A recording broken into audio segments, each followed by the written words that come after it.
Ang ninuno. Kailangang mag-ingat ka, Leo. Alam mo ang kakayahan ng mga wikan. Wika ni Lucio. Ngumiti lang si Leo. Sinimulan ang pakikipag-usap sa wikan. Hindi na ako magtatanong kung anong pangalan mo. Alam kong maagrabyado ka, pero hindi kailangang mandamay ng mga inosente. Wika ni Leo. Tumingin sa kanya ang wikan at nagsalita. Inosente. Walang inosente sa kanila. Lahat sila dapat mamatay. Gusto ko lang maghanap buhay para sa mga apo ko. Pero anong ginawa nila? Tugon ng wikan. Napalingon ang binata sa alkalde. Muli nitong ibinaling ang tingin sa wikan. Nag-isip ng susunod na gagawin. Alam ng binatang hindi magbabago ang isipan ng wikan dahil sa galit nito sa mga tao. Hanggang sa makaisip ng paraan ng binata. Isa ito sa mga itinuro sa kanya ni Lolo Sebastian. Kahit papano, may mga kaalamang naiwan ang matanda tungkol sa wikan. Kung hindi mo na kayang magpatawad, wala na akong magagawa kung hindi ang ibalik ka sa impyerno. Bibigyan kita ng pagkakataong makatawid, ngunit sa isang kondisyon. Wika ni Leo. Wala ka sa lugar para magbigay sa akin ng mga kondisyon. Tugon ni Maestro Orom. Mali ka. Alam mong ako lang ang susi para makatawid ka sa kabilang buhay at maialis ang kaluluwa mo sa impyerno. Kaya makikipagkasundo ako sa'yo. Pag-uusap ng dalawa. Alam ni Lucio ang gagawin ng kakambal. Mapanganib ito para kay Leo dahil maaaring mawala ang katawang tao ng binata kung sakaling hindi niya kayanin ang epekto ng gagawing ritual ng kasunduan. Delikado ang gagawin mo, Leo. Paano kung hindi mo kayanin? Tanong ni Lucio. Ito ang kapalaran ko, Lucio. Napagtanto ko to. Simula nang yakapin ko ang pagiging manggagamot. May tungkulin ako sa aking kapwa at sa Diyos. Gagampanan ko ang tungkuling iyon. Kahit buhay ko pa ang maging kapalit. Tugon ni Leo. Tama ang kakambal mo. Kailangan ng pisikal na katawan bilang alay sa gagawin mong ritual. Hindi ako makapaniwalang alam mo ang tungkol sa bagay na ito. Sabihin mo sa akin, sino ang nagturo sa'yo, binata? Tanong ng wikan. Walang iba kung hindi ang pinakamagaling na albularyong nabuhay sa mundo. Si Lolo Sebastian. Ngayon, muli kitang tatanungin. Handa ka bang makipagkasundo, wikan? Wika ni Leo. Nanlaki mga mata ng wikan nang marinig ang pangalan ni Lolo Sebastian. Hindi inaasahan ni Leo at Lucio ang susunod nitong sasabihin. Hindi ko alam kung ano ang pumasok sa utak ng matandang Sebastian na yon para ituro sa iyo ang ritual ng pagtawid. Sinabi ko sa kanyang isikreto niya ito, pero hindi talaga nakikinig. Biglang naging maaliwalas ang paligid. Bagyang kumalma ang ora ng wikan, ngunit ramdam pa rin nila ang lakas nito. Anong ibig mong sabihin? Tanong ni Leo. Hindi pa ba malinaw ang ibig kong sabihin, binata? Ako ang nagturo kay Sebastian sa makatawid Ako ang kanyang kura. At ikaw, Lucio, hindi ko alam kung naaalala mo pa. Pero ako din ang naglagay sa'yo dyan sa katawan ng kakambal mo. Wika ni Maestro Orom. Nanlaki ang mga mata ng dalawa. Kahit papano, nabuhayan sila ng pag-asang mailigtas ang mga tao sa bayang iyon. Kung ganon, alam mong mabuti ang aming hangarin sa pagkuha sa'yo sa impyerno. Kaya pakiusap, tanggalin mong sumpa, Maestro Orom. Wika ni Leo. Napangiti ang wikan at unti-unting huminahon ang aura nito. Bagaman isang kaluluwa, nagagawa pa ding panatiliin ng isang wikan ang kanyang pisikal na kaanyuan. Alam kong mabuti ang inyong hangarin. Pero'y kinalulungkot ko. Hindi ko na magagawang alisin ang sumpa sa mga tao dahil wala na akong pisikal na katawan. Pero ikaw, may magagawa ka. Tugon ng maestro. Biglang sumingit si Lucio sa usapan. Magmadali ka, Leo. Wala ng oras. Paparating na ang mga bantay ng lagusan. Wika ni Lucio. Napalingon ang binata sa lagusan. Nakita nito ang figuran ng mga demonyong palabas na ng lagusan. Kung ano man po ang magagawa ko, pakiusap. Ituro niyo po sa akin, Maestro Orom. Inilahad ng maestro ang kanyang kamay at nagsalita. Amin na ang palad mo, bata. May pagkakaloob ako sa iyo.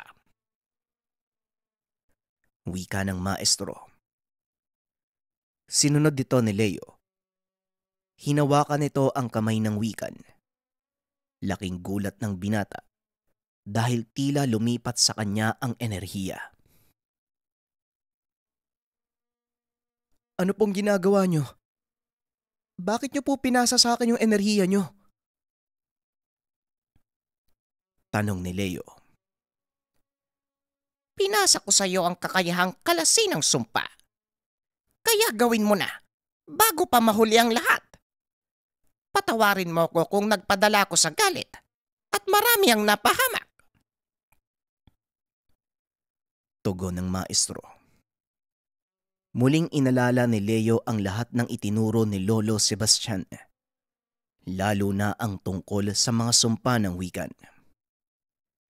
At habang ginagawa niya ito, unti-unting nawawala si Maestro Orom. Kinalulungkot ko na nagkakilala tayo sa maling pamamaraan. Pero ako'y maligaya. Nagkaroon ng pagkakataong bawiin ang aking pagsasala. Salamat, Leo. Nga pala, pakikumusta ko kay Sebastian. Muling wika ni Maestro Orom. Pasensya na po pero wala na po si Lolo Sebastian eh. Tugon ng binata. Biglang tumawa si Maestro Orom. Mali ka. Hindi pa kami nagkikita sa impyerno. Kaya ipabot mo sa matandang yon ang pangangumusta ko. Muling wika ng maestro. Bago ito tuluyang maglaho. Ngunit ang mas nakakagulat pa. Hindi ito bumalik sa lagusang binuksan ni Lucio. Sa halip, kinuha ito ng puting haligi ng liwanag na bumaba galing sa kalangitan. Matapos maisara ng tuluyan ang lagusan, ibinaling ni Leo ang atensyon sa malaking kandila.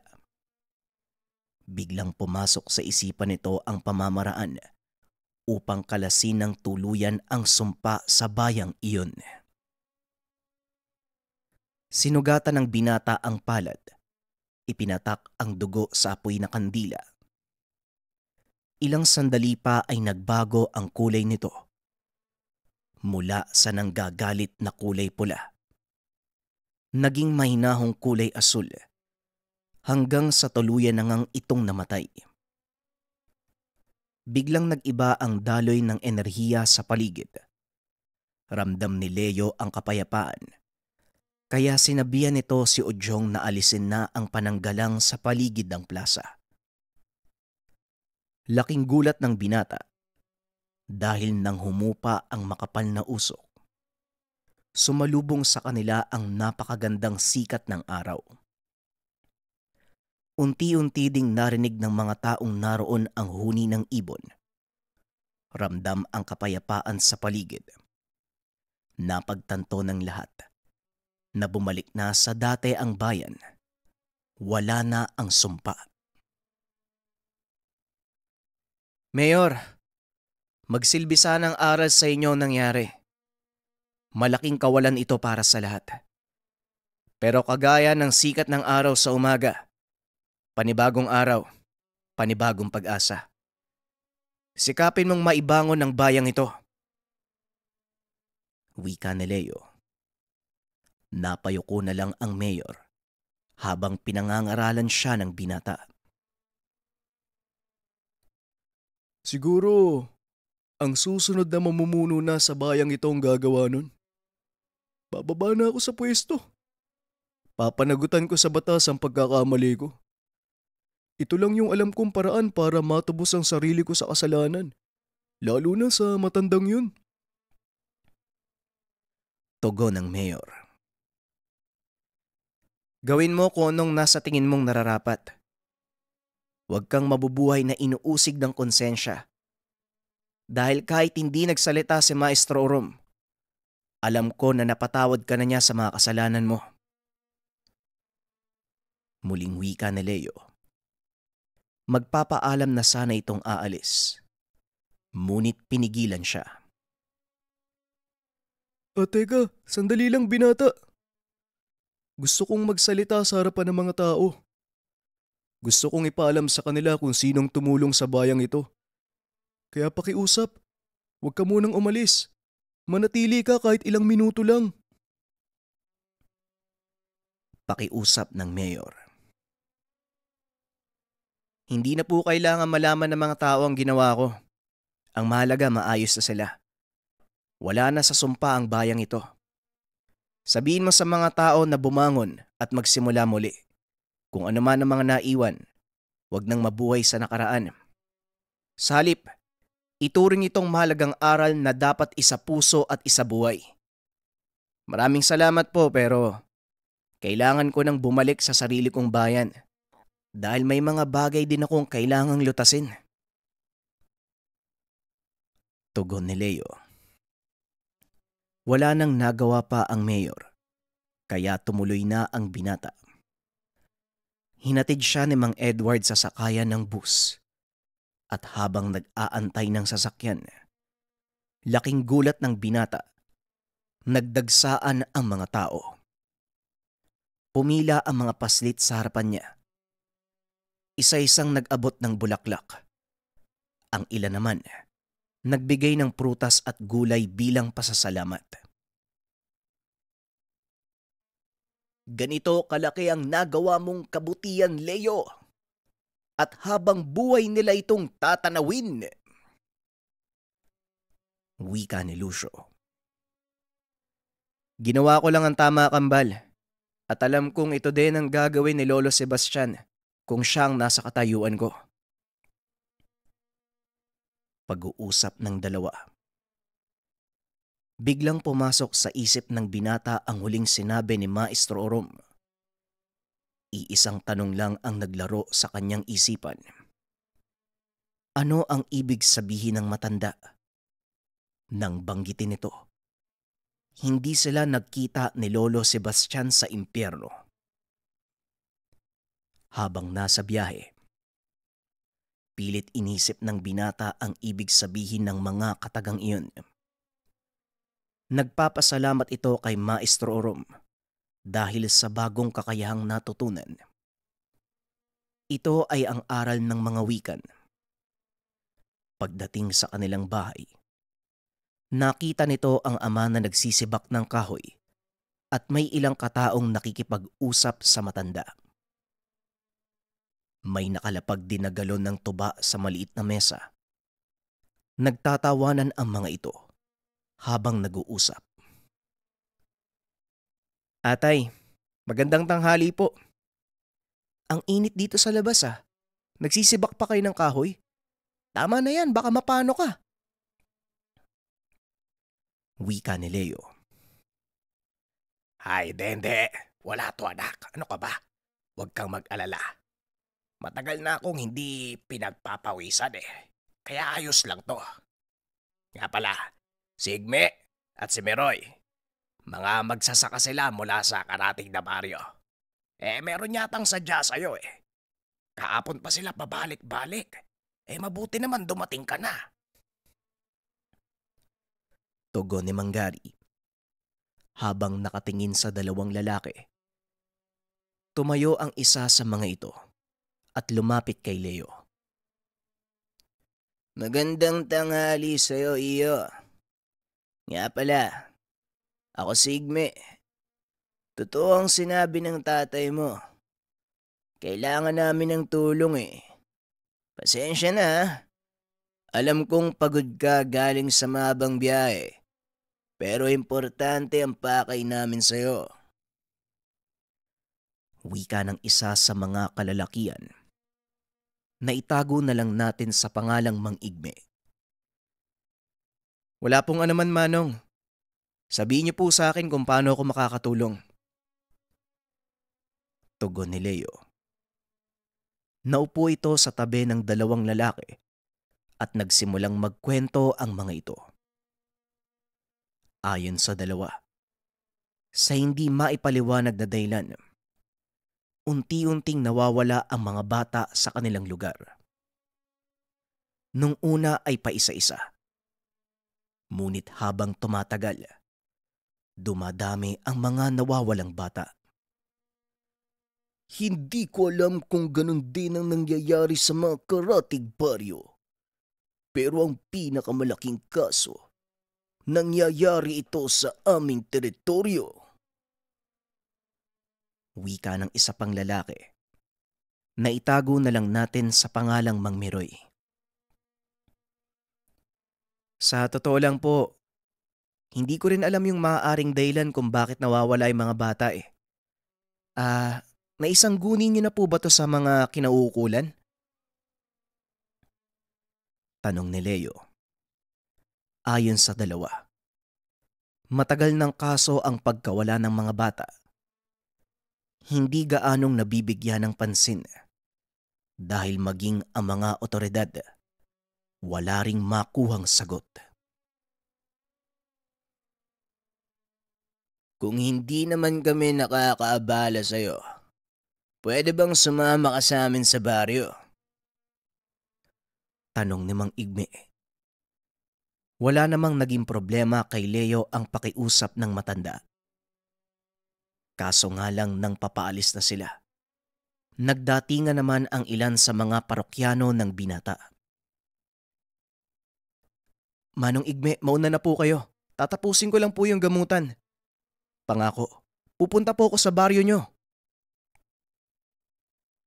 Wika ni Leo. Itinuloy ni Leo ang panggagamot. Matapos ay nagpahinga sandali. Habang nagpapahinga, kinausap ni Udyong ang binata. Huwag mo nga busuin ang katawan mo, Leo. Alam kong kailangan mong tumulong. Pero isipin mo din ang kalusugan mo. Isang buong araw ka nang walang tulog. Napangiti si Leo sa sinabi ng kaibigan. Napagtanto niya. Wala nga siyang pahinga. Ngunit sa kasalukuyang nangyayari, wala na sa isipan ni Leo ang pagpapahinga. Magpapahinga lang ako kapag natapos ko na ang lahat ng to. Kaya tayo na, Udyong. Kailangan pa nating pumunta sa baryo ni Mang Igbe. Tugon ni Leo. Matapos kumain ay kagad na ding umalis ang binata.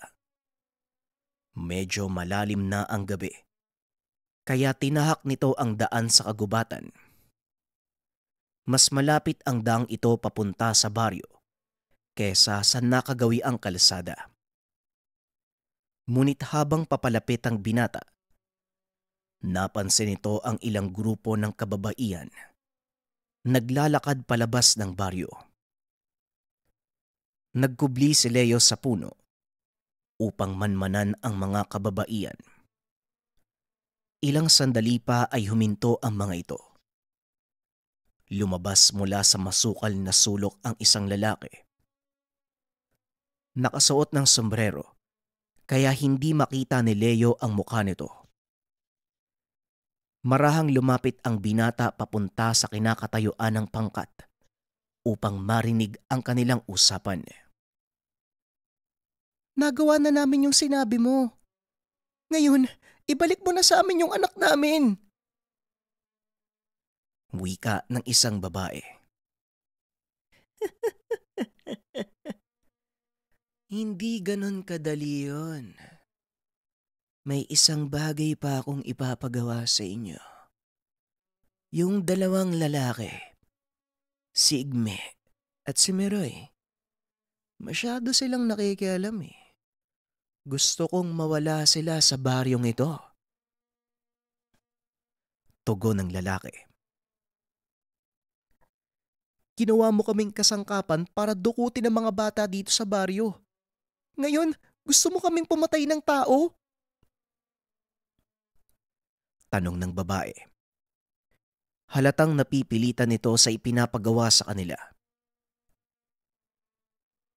Kung gusto niyong makitang buhay ang mga anak niyo, sumunod na lang kayo. Dahil kung hindi, gigilitan ko sila ng leeg.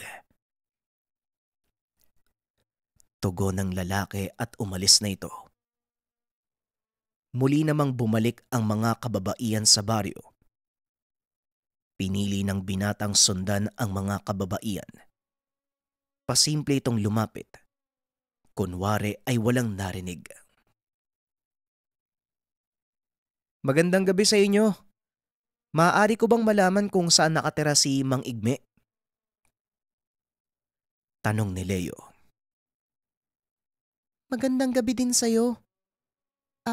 Anong sadya mo sa kanya? Tugon ng babae. May ipapakiusap lang yung tatay ko eh. Pwede niyo ba akong samahan papunta sa tahanan nila? Tugon ng binata. Hindi naman tumanggi ang mga kababaihan. Ilang hakbang lang papasok sa baryo ay tinuro ng mga ito ang tahanan ni Mang Igme. Akmang aalis na ang mga kababaihan nang biglang hawakan ni Leo ang kamay ng isa sa mga ito. Bakit? May kailangan ka pa ba? Tanong ng babae. Oo, at kailangan niyong marinig ang sasabihin ko. Kaya pakiusap. Pumasok kayo sa bahay ni Mang Igme.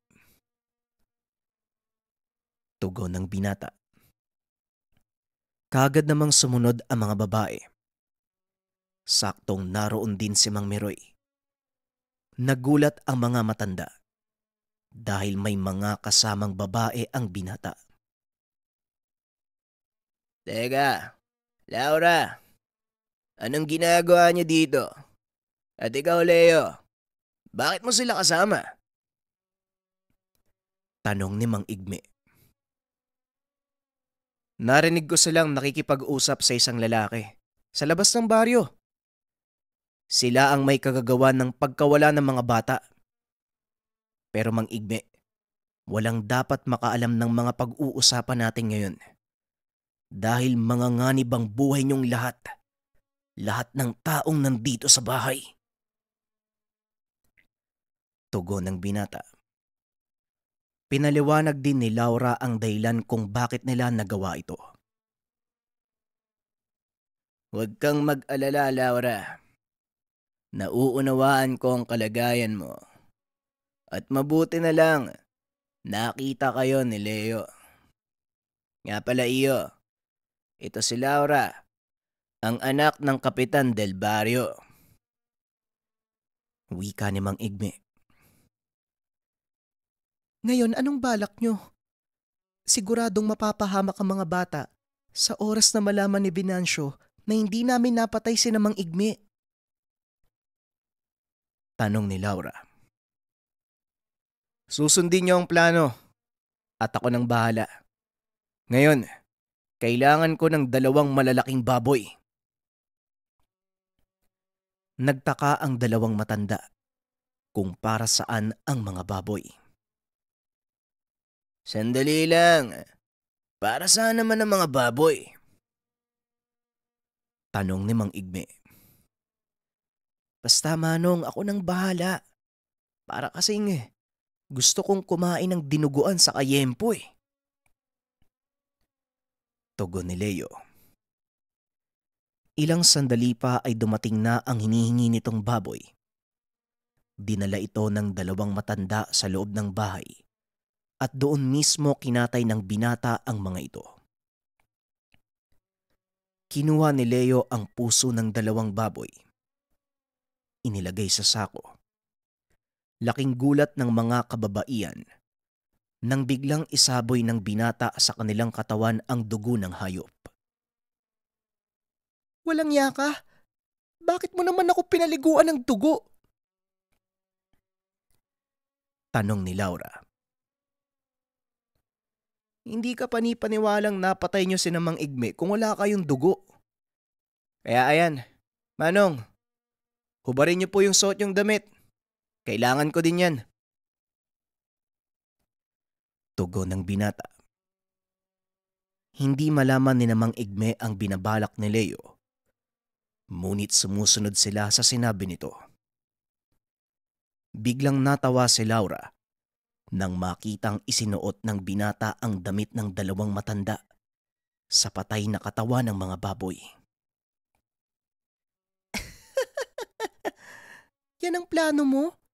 Sa tingin mo, maniniwala si Venancio sa ganyang palabas? Tanong ni Laura. Oo nga no. Teka, sandali lang ha. Udyong, ikaw naman ang magpatakbo ng palabas. Tugon ng binata.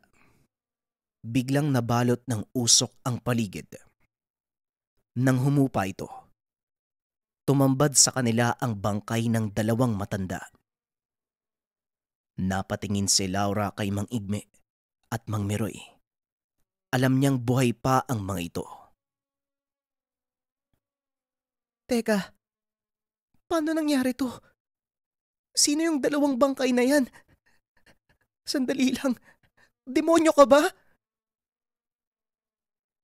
Tumawa ng malakas si Leo at tumugon. Hindi ah. Sabihin na lang natin na marunong ako sa pagmamanipula ng paningin. Ngayon Mang Igme, Mang Meroy, umalis kayo sa baryong ito. Pansamantala kayo magtago sa bahay ko. Alam na ni tatay ang gagawin. Matapos utusan ang 2 matanda, kagad namang kinausap ni Leo ang mga kababaihan. Laura, dalin mo dito ang sinasabi mong Venancio. Ipakita mo sa kanya yung mga bangkay na to. Ako nang bahalang magligtas sa mga bata. At kahit anong mangyari, Laura, kalmahan mo ang sarili mo. Dahil baka maramdaman ni Venancio ang salamangka. Wika ni Leo. Nauna itong umalis para hindi mahalata ni Venancio ang kanilang plano at para masiguro ang kaligtasan ng mga kababaihan. Pinili nitong ipaiwan si Udyong. Nagtago ang binata sa isa sa mga bahay. Inantay ang pagdating ni Venancio. Ilang sandali pa ang lumipas. Dumating ang 2 pang kababaihan kasama ang isang lalaki. Ito ang hinihintay nilang pagkakataon. Pumasok ang lalaki sa bahay ni Mang Igme. Dahan-dahang naglakad si Leo papunta roon. Narinig ang usapan ng mga nasa loob. Magaling! Wala nang balakid sa mga plano ng samahan. Mahusay ang ginawa niyo, ha? Ngayon, ilibing na ang mga katawan nila o hindi kaya naman sunugin. Wika ni Venancio. Sandali lang, nasaan ang mga anak namin? Tanong ni Laura. Ibabalik ko ang mga bata sa oras na matapos ang gawain ng samahan. Sa ngayon, sundin niyo muna ang inuutos ko. Tugon ni Venancio. Akmang maglalakad na ito. Bigla siyang tinutukan ni Laura ng itak sa leeg. Ipinangako mo na ibabalik mo ang mga anak namin kapag namatay na ang dalawang matanda. Sinunod namin ang inutos mo, kaya tumupad ka sa pangako mo. Wika ni Laura. Tumawa ng malakas si Venancio. Idiniin ang itak sa kanyang lalamunan. Sabay laslas nito. Ngunit laking gulat ng mga kababaihan. Hindi man lang ito nasugatan.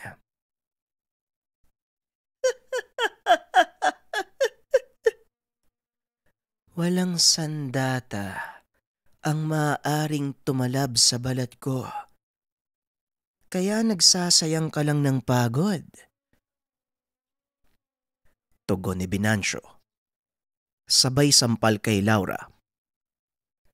Lumabas ito ng pintuan at saktong nakapagtago si Leo sa haligi ng bahay. Sumunod si Laura upang sugurin ito. Ngunit bigla siyang hinawakan ni Leo. Laura, sandali lang.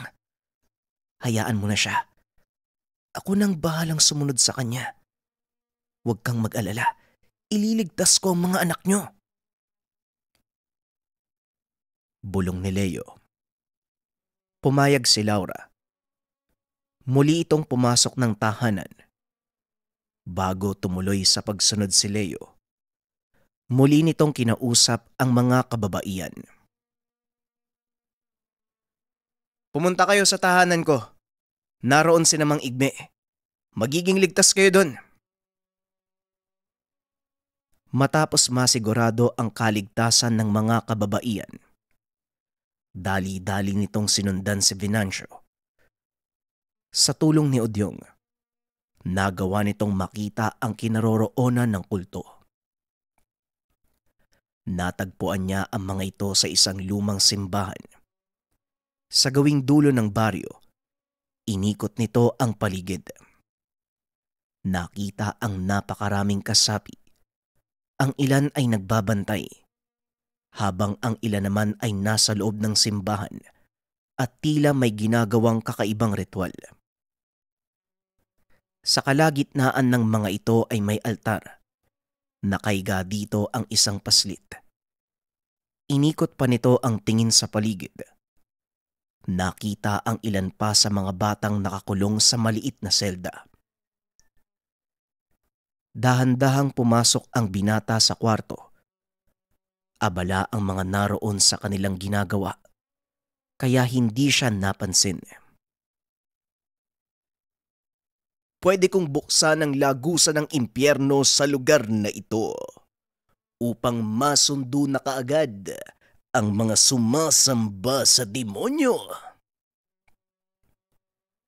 Wika ni Lucio. Sa isipan nag-uusap ang dalawa. Kaya naman walang nakakarinig sa kanila.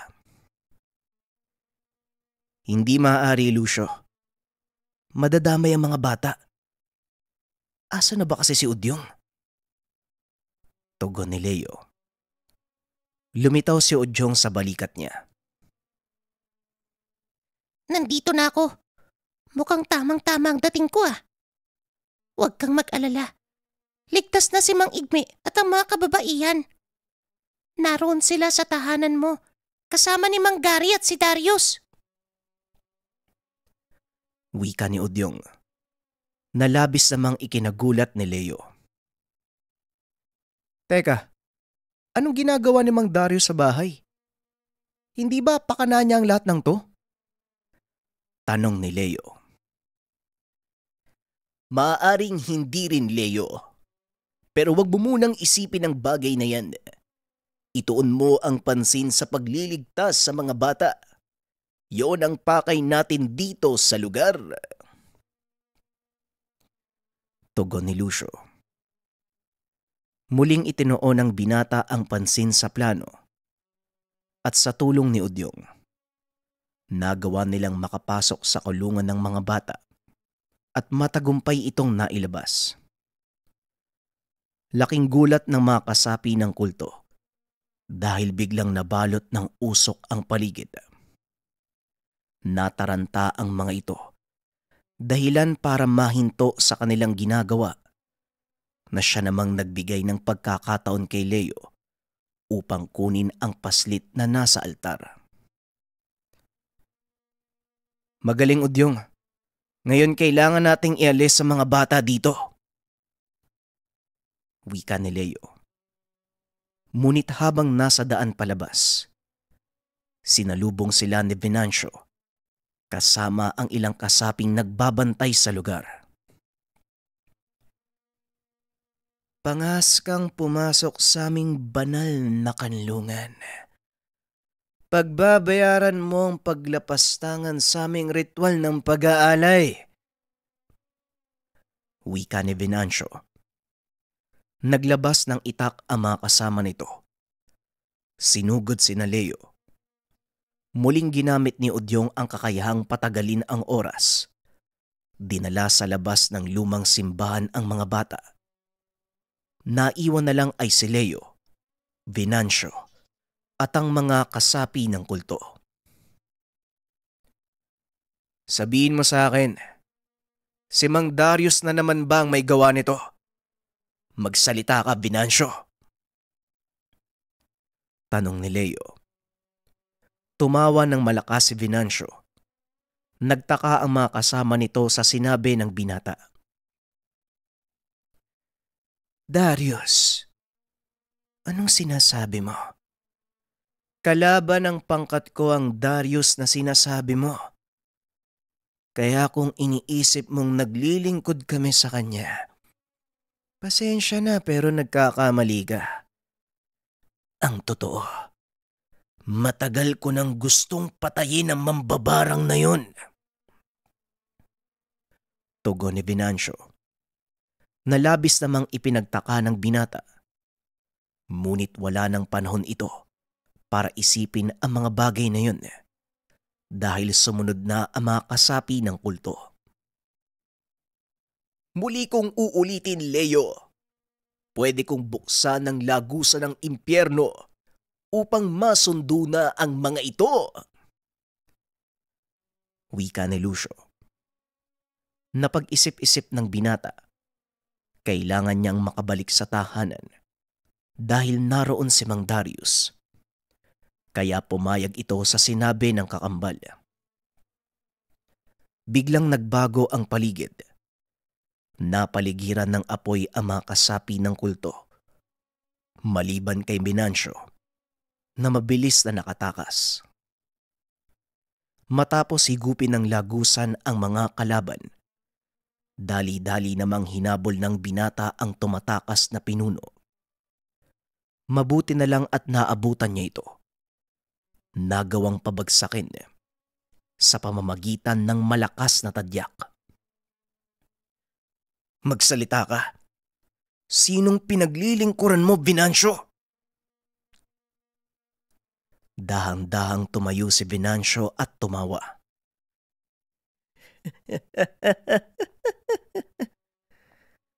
Anong gusto mong sabihin ko, bata? Si Darius. May kakulitan ka din, ano? Galit ako sa taong yon. Kaya nga pinili kong sumamba sa demonyo para magkaroon ng kapangyarihan na ipangtatapat sa kanya. Tugon ni Venancio. Dahan-dahan itong naglakad papunta sa binata at bilang paghahanda sa anumang gagawin nito, naglakad pa atras si Leo. Anong ginawa sa'yo ni Darius? At bakit galit na galit ka sa kanya? Tanong ni Leo. Masyadong pakialamero si Darius. Alam mo, manang-mana ka sa kanya. Tugon ni Venancio. Sabay suntok sa binata. Nagawa namang saluhin ni Leo ang kamao nito. Ngunit biglang nanginig ang katawan ng binata na tila na kuryente. Kuryente? Paano? Hindi na ituloy ni Leo ang sasabihin dahil biglang nagsalita si Lucio. Mutya ng kidlat, Leo. Mag-iingat ka! Tumawa ng malakas si Venancio dahil sa nakitang reaksyon ng binata.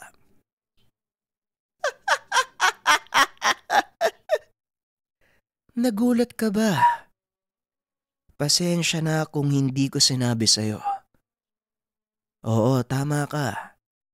May kakayahan akong utusan ng kidlat. Dahil dito. Wika ni Venancio. Sabay pakita ng itim na bato na nakasabit sa dibdib. Dali-daling tumayo ang binata at bagyang umatras. Nag-isip ito ng susunod na akbang dahil alam niyang hindi basta-basta ang kakayahang taglay ng mutya ng kidlat. Lucio, anong pwede kong gawin para matalo ang taong yan? Tanong ni Leo. Isa lang ang paraan. Yon ay basagin ng mutya ng kidlat. Ngunit hindi rin ito garantiya, Leo. Hindi natin alam kung may mga mutya pa siyang tangan maliban sa kidlat. Tugon ni Lucio.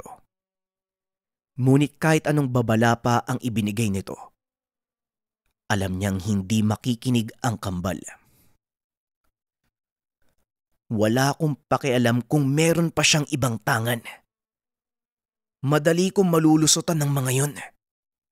Sabihin mo sa akin, paano ko babasagin ang mutya ng kidlat na hawak niya? Muling tanong ni Leo. Kidlat sa kidlat, Leo.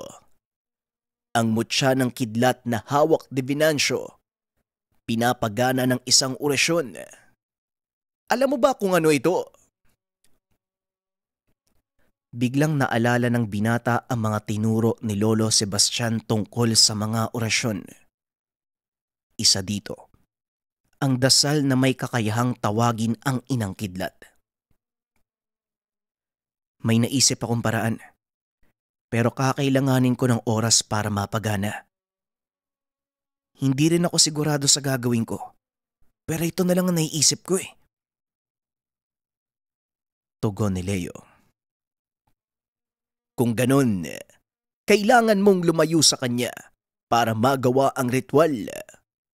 Pero anong orasyon ang gagamitin mo, Leo? Muling tanong ni Lucio.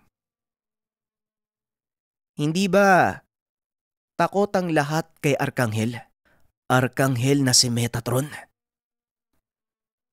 Tugon ni Leo. Ngunit hindi sumang-ayon si Lucio sa plano nito.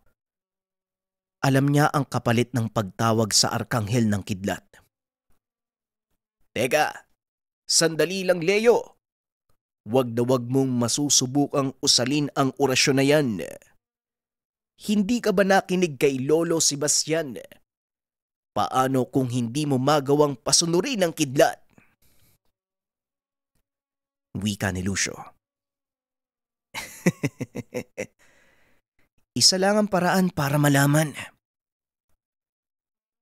Tugon ng binata. Kagad itong tumakbo papunta sa isang bakanteng lote. Lumuhod ang binata Inilapat ang dalawang kamay sa lupa at nagsimulang mag-usal. Habang ginagawa niya ito, paparating naman sa lugar si Venancio.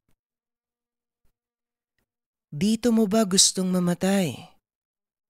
Kung sabagay, maganda ang lugar na to. Walang makakarinig ng sigaw mo. Wika ni Venancio. Wala itong ideya na unti-unti na siyang nahuhulog sa patibong ng binata. Hindi sumasagot si Leo. Patuloy lang ito sa pag-uusal hanggang sa makalapit sa kanya ang kalaban. Bilisan mo, Leo! Nasa harapan na natin si Venancio! Napangiti na lang ang binata. Pagkaangat ng tingin, itinaas ni Venancio ang kamay. Akmang susuntukin na si Leo. Biglang bumulusok ang kidlat mula sa kalangitan at diretsyong tumama sa kalaban. Dahil sa lakas na taglay ng kidlat, tumalsik ng malayo ang binata. Nagawa nitong makatayo. Pinagmasdan ang nangyayari kay Venancio. Sinubukan nitong paglabanan ang kidlat. Ngunit hindi sapat ang kanyang kakayahan upang tuluyan itong mapigilan. Hanggang sa masunog ang buong katawan nito. Hindi makapaniwala si Leo na nagawa niyang tawagin ang kidlat ni Metatron sa unang pagkakataon. Sinong mag-aakala? Gagana ang orasyon na ito. Mahusay, Leo! Wika ni Lucio. May isang bagay na gumugulo sa isipan ni Leo. At yon ang sinabi ni Venancio. Halika na. Kailangan na nating makabalik sa bahay. May mga bagay akong kailangan linawin kay Mang Darius. Tugon ng binata. Nagmadali itong bumalik sa tahanan. Pagkarating, nakita nitong nag-aantay si Mang Gary at ang dalawang matanda. Nandito na pala si Leia. Teka, anong nangyari sa'yo? Bakit parang ginahasa ka ng 5 demonyo? Tanong ni Mang Gary. Ayos lang po ko, tay. Wag po kayo mag-alala. Teka, nasaan si Laura at ang ibang mga bata? Tanong ni Leo. Sa pagkakataong iyon si Mang Igme ang sumagot. Bumalik na sila sa baryo. Hinatid sila ng kaibigan mo. Teka, ano nga bang pangalan ng taong yun? Oy, Miroy, anong pangalan nun? Wika ni Mang Igme.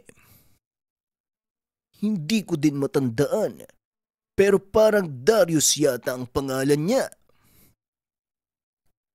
Tugon ni Mang Meroy. Ay, nga pala. Nandito kanina si Darius eh. Pero Leo, parang taliwas naman yung sinabi mo sa akin sa ipinapakita ni Darius. Mukha naman siyang mabait eh. Nag-alok pa na ihatid ang mga bata para makabalik doon sa baryo. Nanlaki mga mata ng binata nang marinig ang kwento ng ama. Iisa lang ang alam ni Leo. Kalaban si Darius. Hindi dapat kayo nagtiwala sa kanya, tay. Hindi ba sinabi ko sa inyo, siya ang dahilan ng pagkamatay ni Lolo Sebastian? Wika ni Leo. Dali-dali itong tumakbo upang sundan si Laura at ang mga bata. Ngunit hindi pa man siya nakakalayo. Pinigilan ito ni Udyong. Makinig ka sa kanila, Leo. Nakita ko din ang lahat. Walang ginagawang masama si Darius eh. Lalo na sa mga bata. Wika ni Udyong. Pero Udyong, ikaw mismo nakarinig sa sinabi ng mga taong may kaugnayan kay Darius. Siya ang may kagagawan ng kamatayan ni Lolo Sebastian. Hinding-hindi ko siya mapapatawad. Wika ni Leo. Mahirap unawain ang mga bagay-bagay, lalo na kapag galit ang pinairal mo. Subukan mong kumalma. Pag-isipan ang lahat ng mga nangyayari. Masyado kang nagpapadala sa galit mo, Leo. Paminsan, subukan mo din kumalma. Tugon ni Udyong. Kagad itong naglaho. Bumalik naman ang binata sa tahanan. Naupo sa atangan. Nilapitan naman ito ni Mang Gary upang kausapin. Eto. Humigop ka muna ng salabat nang kumalma yung utak mo. Nga pala, bumalik na din sa kanilang tahanan si Igme at Beroy. Ipinapabot nila ang pasasalamat sa pagtulong mo sa kanila. Wika ni Mang Gary. Mabuti naman at natapos na yung problema nila.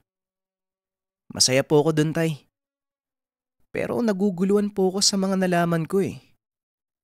Ano ba talagang intensyon ni Mang Darius? Tanong ni Leo. Naupo sa tabi nito si Mang Gary at tumugon.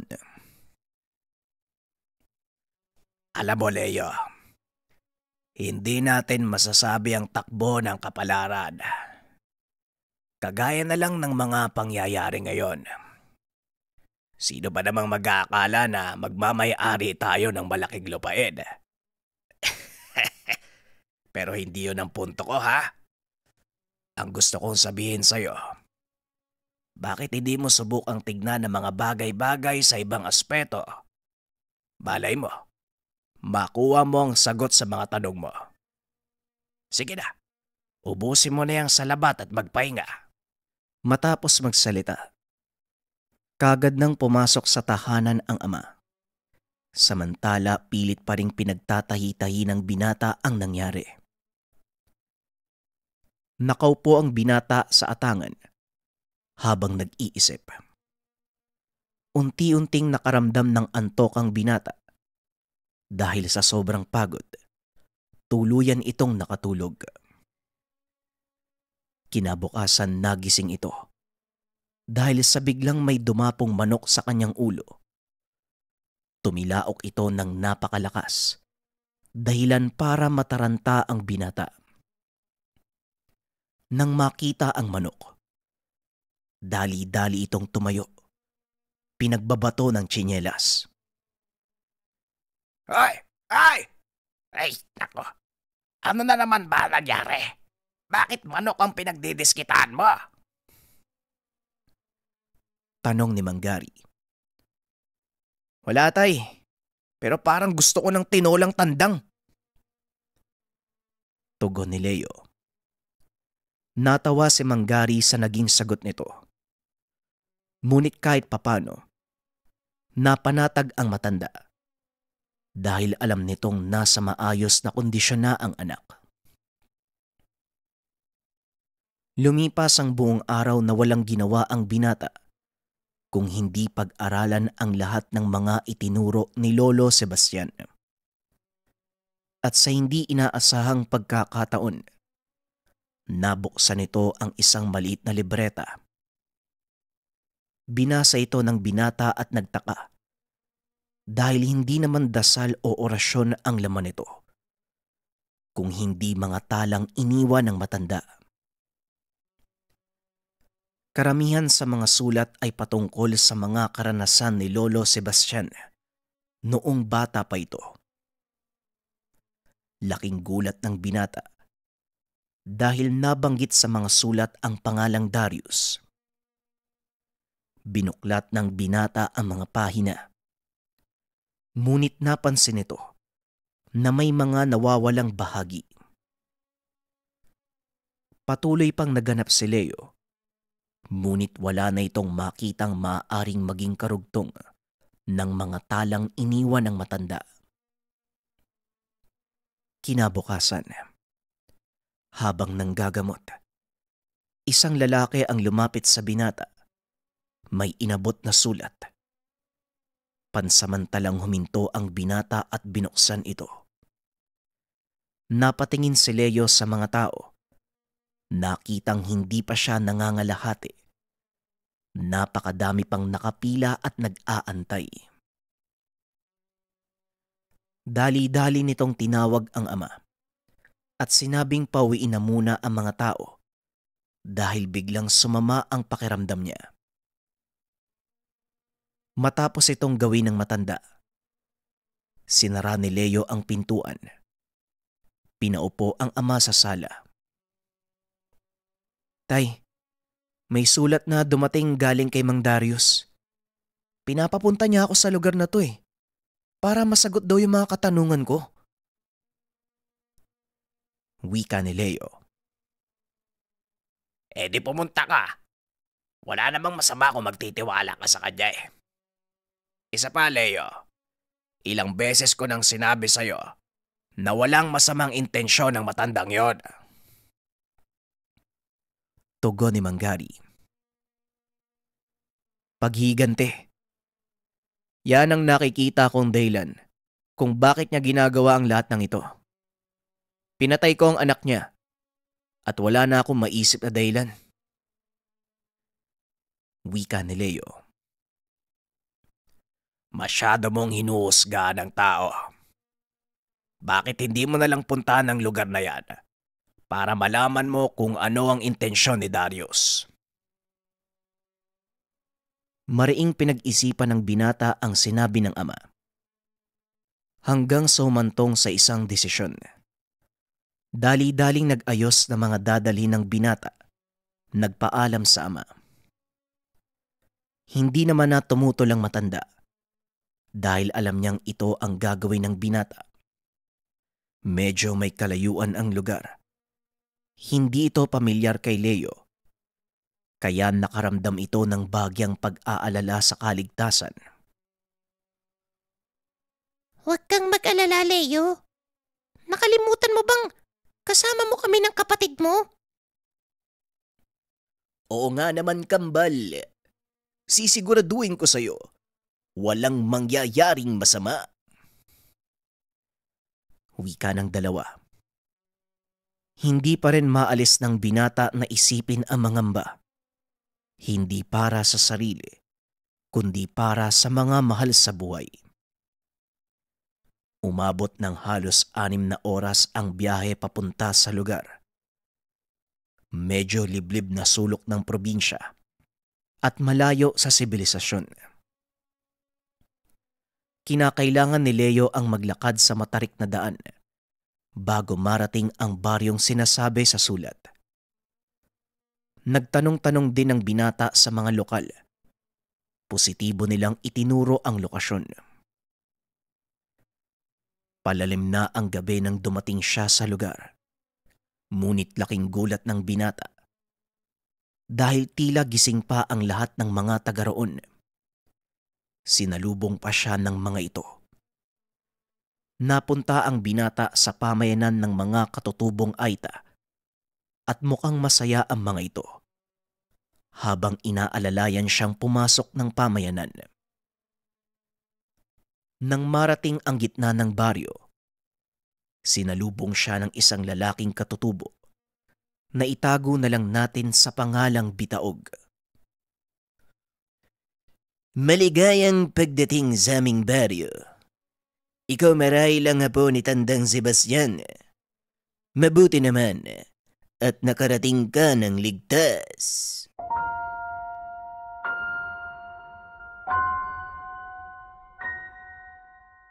JD nga pala mga kabayan, shoutout kay Darius Mabitad. Ang sabi niya, idol pa shoutout naman sa lahat ng taga Cebu City sa grupo ng mga tricycle drivers. Lagi kaming nakikinig sa'yo. Request din idol, pakita uli yung habak de bala at gabay na medalyon. Ano ang pinagkaiba? Unahin natin yung gabay medalyon. Yung gabay medalyon, Darius, more on gabay sa pang-araw-araw na buhay. May mga pagkakataon na hindi natin alam yung gagawin natin sa buhay, di ba? Doon makakatulong yung gabay. Gabay sa negosyo, pag-ibig, career, kalusugan, at iba pang bagay. Tapos, yung Habak de bala naman, Darius, mataas na uri ng tangan to eh. Panglaban kontra kulam, barang, lason, usog, tigalpo, palipad hangin, aswang, elemento at masamang espiritu. Rebuelta din sa mga taong may gustong gumawa ng masama sa'yo. So yun Darius, yung pinagkaiba ng dalawa. Soon bibisita uli ako dyan sa Cebu. Pantay na lang mag-a-announce ako. Sana makita ko kayo. Maraming salamat Darius at sa mga tricycle drivers. Simulan na natin ang kwento. Ang Ninuno.